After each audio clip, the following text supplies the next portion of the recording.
Hi there guys, it's Bigger Man Dan here, and finally bringing you my tutorial on how to hack your PlayStation Classic using BleemSync. Just want to give out a thanks first to Kedikarus for the mention on his video where he was reviewing the PlayStation Classic. It was quite fun giving him some footage of my roulette and my hack, just to show off the actual potential of this little beauty.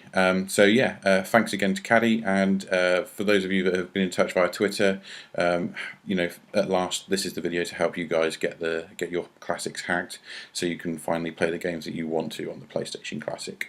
So let's start off. As you can see, I'm on Mac. I will be doing the first part of the tutorial using Mac, as that's the version I use, but I will be also showing you the Windows version. So just hold on tight, and I will put a time code in the description so you can jump to that if you are using PC. So first off, you want to go to your Internet Explorer. Your internet browser. I'm using Google Chrome. You want to go to the link at the top here. I will include this in the description, and then you want to click on Releases. As you can see, there is BleemSync 1.0 here. This is the newest version, which I haven't actually used yet. All I know is that there are different new things, like there's an actual interface and stuff. But if people are interested, I can actually have a look into this and then provide another video if people so wish. But you want to scroll down to this part, 0.4.1. This is the version I use to hack my PlayStation Classic, and as I said, I'm using Mac OS X.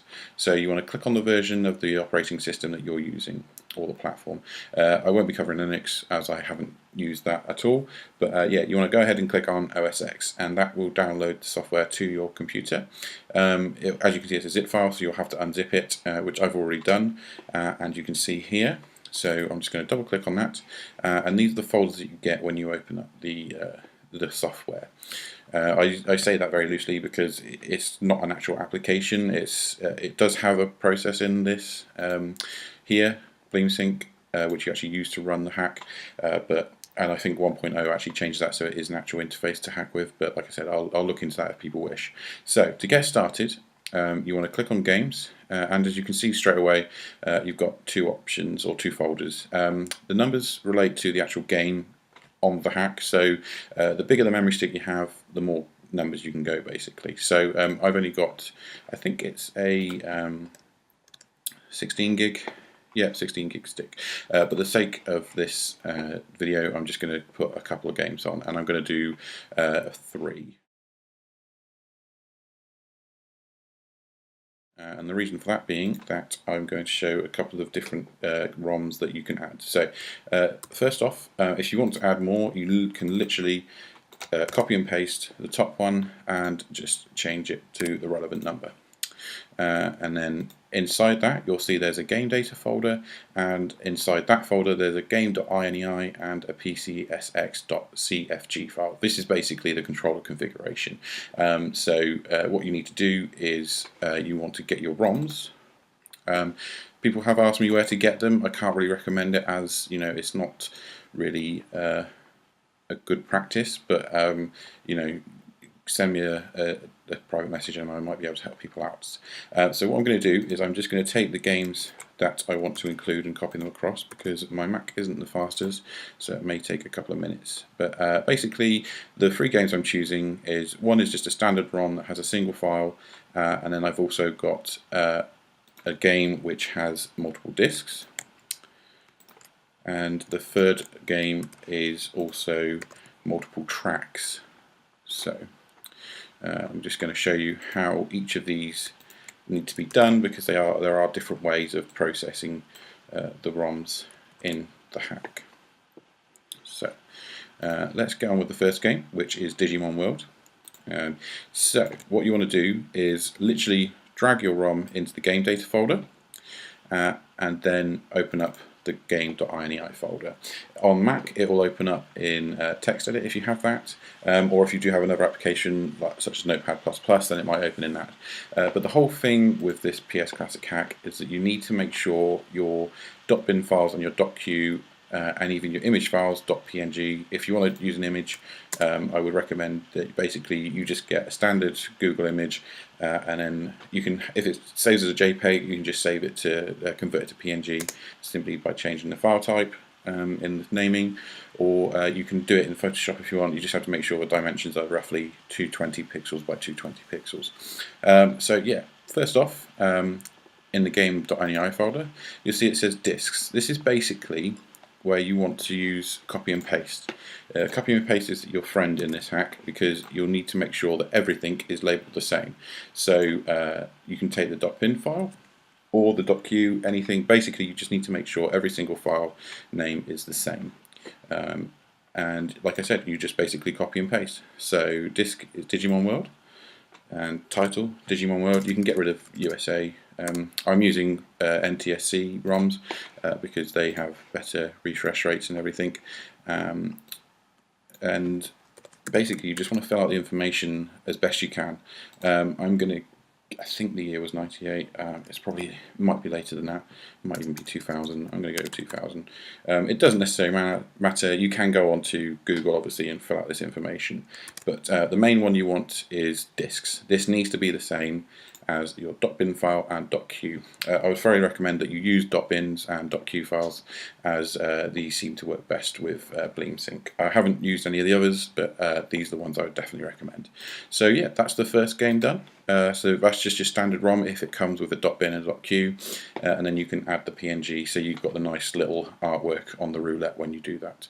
So that's game one. Game two, I'm actually going to do a multiple disc game. So you want to do the same again. You basically want to move the ROM files into the game data folder. So, and as you can see, I've already filled it out because, like I said, this is ROMs that I've done for my hack. But the trick is that you want to make sure, just make this bigger so that people can see, is that the disk, the .bin file and the .q, you see they've got different tracks here.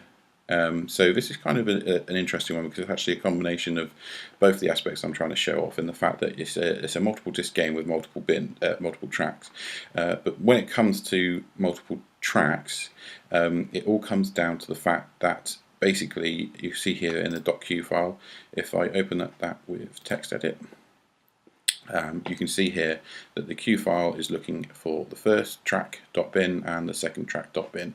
And like I said again, you need to make sure that your bin files labelled exactly the same as they are in the Q files and in your game.ini files. So, multiple disks. So you open up game.ini, disk. Ship records, for those of you who don't know, is actually Overboard in the UK. That's why I've got that one. But we'll take the first disk here. So, again, make sure the text is selected. Copy and paste. Now, you may notice it says track 1. I'm going to leave that in there, but if you had something like Final Fantasy 8, it probably will just say Final Fantasy 8 disk 1. And all you want to do if you've got a multiple disc game is hit comma, and that signifies to BleemSync that there's a multiple disk for the ROM. And then what you'd want to do then is select the second disk, copy the file name, paste that into the disks, and now BleemSync will look for Resident Evil 2 USA disk 1 track 1, and that basically means it's going to look for this Q file here. And like I said, in the Q file you'll have the different tracks. So if you do load up, once the hack's complete and you do load it and you find there's some problems, basically always check your Q files and copy and paste. Like I said, that's the real friend here. It does really help out. I've had a couple of problems with mine, more so with image files, but all I did was I basically had to remove some commas where the sync had thought that the sync had thought that there was several tracks, several discs to one game, when in fact there was only one, because literally all it was is that there was a comma in the disc name here. So that is that. That's your multiple disc games. That's all you need to do. You just need to make sure you have disc 1, or the bin file. Copy and paste that into your disk folder, and then literally separate it with a comma and put the second disk. And that's that. So that's game 2 done. Game 3 is a multiple track game. Like I said with Resident Evil 2 there, it's pretty much the same experience. It's just that you don't have multiple discs. So go to game.nei, go back to the bin folder. So actually here you can see there's already a problem, because you'll notice that my bin file is not the same as the Q file or the PNG file. So if I was to open up this Q file, it would be looking for track1.bin, track2.bin. But if I was to just enter this like it was into BleemSync, the disk would be looking for team buddies, brackets USA, brackets track1. And there's no Q file with that file name. So what you have to do is copy and paste. So that's track1. And there's the image file as well. Make sure that's track1. You only need to make sure the Q file and the PNG file match the first track. So even if you had a game that had like 50 tracks, such as Rain Man, then you just literally need to make sure that the Q file and the first bin file and the image file all have track 1 basically. So I'm just going to fill this out quickly, but we're pretty much at the end of it there. It's actually midway. It is multiplayer, and I think this came out later. I think it's 2000. I'll just put that for now for any reason. So yeah, that's it basically. That's my 3 games. So I've got Digimon World, which is a standard ROM. I've got Resident Evil 2, which is multiple disc and multiple bin game, multiple track, sorry. So this is slightly different, but it's the same principle for multiple disc games. Final Fantasies are a good example of that. And then game 3 is Team Buddies, which is a multiple track game. And I do have quite a few of those, but this just had the least number of tracks for the sake of the hack. So once that's done, you actually need to run BleemSync. So go to that, double click on it. It will open up in Terminal on Mac, and it might show this for a while. You just have to be patient. There we go. So that didn't actually take too long. I may have just for editing purposes shortened it, but I don't know what any of this refers to. I think it's because I'm using an older version of OS X that it's looking for files in the library which not necessarily exist for BleemSync, but that doesn't matter. Like I said, I've run this and on Mac, and my hack works absolutely fine. I haven't come into any problems with my PlayStation Classic so far. So once that's done, you can close it down, close down Terminal, and that's it. You're now ready to put it onto the memory stick. So as you can see here, I already have a Sony stick, but and if I click on it, you'll see I've got an older version of a hack that I built for testing purposes. So what we're going to do is we're going to wipe this stick. So on Mac you can do that in Disk Utility. And you want to click on the partition, Sony, click on Erase, and you want to make sure that it's MS-DOS or FAT32. Mac shows FAT32 as MS-DOS FAT, and then the name has to be caps lock, capitals even, Sony. Once that's done, you can erase the stick. It'll warn you, because you obviously don't want to wipe your own hard drive. It might take a couple of minutes, depending on the size of the stick and the age of your Mac, if you're using an older one such as mine, which is a 2011 model. But yeah, that's it done. The stick's formatted. You can close Disk Utility. You then want to, I'm going to close my ROM folder there. I'm going to open up the stick. As you can see, that's now empty. And then I'm going to open up my BleemSync again. And now what you want to do is copy 4 folders. You don't want to copy the BleemSync application because that's not needed on the stick. But you can literally just copy and paste it onto your stick. And depending on how much data you're transferring, it may take a few minutes. So I'm going to start that now and come back to you once that's done.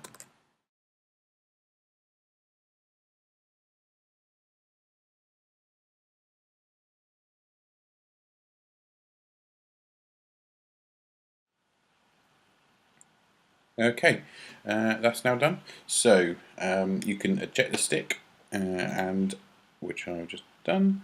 And now I'll quickly show you how to use BleemSync on PC, and after that I'll show you how to actually put your memory sticks into the PlayStation Classic, and then we'll see if the hacks actually work from there. Okay, here we are. This is the PC version of BleemSync. So as you can see, it's very similar to the Mac already. The file structure is completely the same. I think the only main difference really is just how the application runs in console. So I've already gone ahead and done my games just to save some time. So 3 games again. First one is Final Fantasy VII. So this is the multiple disc game. In the INI file, you can see here I've copied and pasted everything. So and then I put commas into it to make to define it as a multiple disc game. Just remember commas. That's how BleemSync recognises it as a multi-disc game. So that's that one. Second game is Theme Hospital. So that's just your standard ROM. It's very easy. Just to show you the INI file, sorry. Yep, disk, USA, Theme Hospital, Electronic Arts. And then my third game is my multiple track game, which is Wild 9. As you can see, it's 15 tracks here. When I copied it across, I did have to do some copy and pasting, just because the Q file and the PNG file weren't labelled exactly the same as the bins. So yeah, just make sure you copy and paste the first track as a Q, bin and PNG file. A quick thing to note as well is that in regards to the images, I forgot to mention earlier that the image files definitely have to be PNG. So if you do have them as JPEG, change them to PNG and you should find that they'll be recognised very easily within the roulette. And there you go, there's just the INI file to show the game. So once that's done, you can go back to the BleemSync folder, go down to the BleemSync application and double click on it to run it. And that was very quick for me because it's already been done. But once that's done, you want to format your USB drive. PC is very easy. This is Windows 10, but Windows 7 is very similar. You basically want to right click on the drive, click format, choose FAT32 again, and make sure it's labelled as Sony in capitals. Do that, and that's done. And then it's just the same again. You want to, I'm just going to show the memory stick there so you can see it's empty, and then just copy across the 4 folders apart from BleemSync onto your memory stick to finish off the hacking on the computer effectively. So once this is done, what I'm going to do is eject the drive, and then we'll go over to the PlayStation Classic and I'll show you how to connect the USBs to that.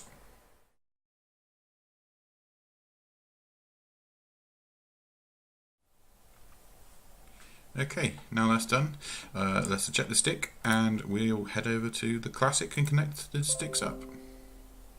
Right, now to connect your USB stick to the PlayStation Classic, you first need to make sure that it is off and it is unplugged. So the USB power cable is unplugged.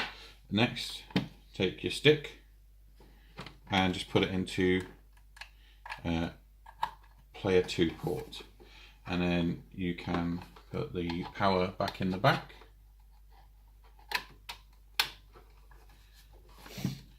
turn the device on, wait for it to go amber or orange, and press the power button, and you should see it flash.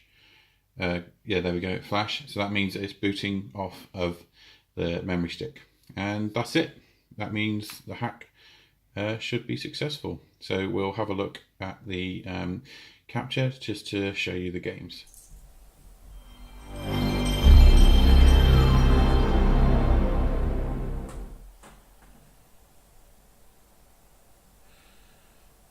And there we go. That's the hack. BleemSync Hack complete. As you can see, these are the 3 games I did with my Mac.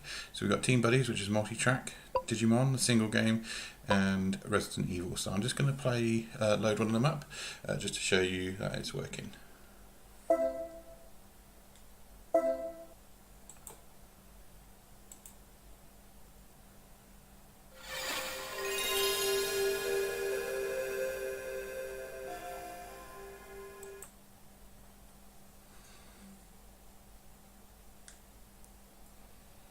I think it's quite apt that I've chosen Resident Evil 2, considering that the remake just got released last Friday. But yeah, there you go. That's the Mac hack done with BleemSync. I will just quickly show you the PC version just to show you that that's working as well.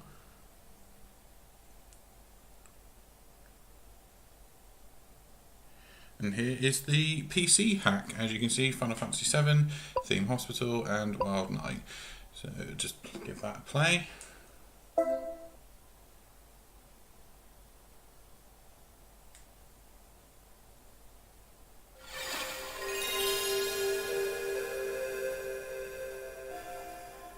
And there you have it. That's the BleemSync 0.4.1 hack complete for both Mac and PC. I will go over a couple of things now, just because I know there are a few questions that people might have. So I'll do that over the next couple of minutes. I know this video is quite long already, so I'll try and keep it as quick as possible. Now, one of the main questions that people have about the whole PS Classic hack is because the fact that you have one of the USB ports taken up by the memory stick, can you actually play multiplayer games? And the answer is yes. In fact, I've actually managed to do it myself. What you need to do is you need to get a little USB hub. The one here in the video is actually kind of a cheap one that I got off of eBay, but all you have to do is stick it into the Player 1 port, put both controllers in that you get with the PlayStation Classic, and then you get two-player multiplayer games. In my example here, I'm playing Crash Bash, but if you've got other like the Tekken games and everything, then you can play those as well. I don't know if third-party like USB PlayStation controllers will work, but I suppose that might be some future-proof like research needed. The other thing that people will probably want to know about is obviously removing the memory stick. I would say reverse the steps for how you put the stick in. I have heard that you don't have to remove the power cord all the time, like every time you want to remove the stick and reinsert it, but I'm doing that just as a precaution. Just it takes 2 extra seconds just to unplug and then replug it, and that way you kind of have a bit more safety knowing that you won't brick the console, and because obviously I don't know if there is a way to reset it if it does happen. Another thing as well is USB sticks. I will include a link to the stick that I currently use. Like I said, it's a 64 gig SanDisk Cruiser. I got it from Amazon for about £15 and it's been working absolutely great. In fact, whilst I was making this video, the memory stick I was first using on the PC didn't actually work because the stick itself wasn't great. So the memory stick does matter. So I did have to reformat my one for my Mac hack and use it on the PC, and that worked fine. But so yeah, make sure you use a good decent memory stick. Like I said, the one I've got included in the description works absolutely fine. And then I suppose the last thing to end on would be basically adding new games. So I would recommend that you get everything together that you want first and then add it all at once. I haven't added anything extra myself yet. It is something that I'm going to look into, as I have had recommendations for other games that I haven't put on my hack so far using BleemSync, and I will need to do that. But because I've played a few games and there are a few save states on there, I don't really want to have to, I don't want to run BleemSync and then find that all the stuff I've played so far is wiped, because I've got some progress in some things and I don't want to have to start again. So if people are interested in more videos, then please let me know in the comments down below, and remember to like and subscribe to my channel. There's not a lot going on at the moment, but if people are interested in this sort of thing and want more videos or just some more gameplay of some old PlayStation 1 games, then I'm sure we can accommodate something there. So thanks very much guys for all your support, and if you do have any further questions, then you can hit me up on Twitter. That will be in the description as well. And yeah, I hope you enjoyed this tutorial and it helps you get the PlayStation Classic that you want. Okay guys, thanks very much. Bye.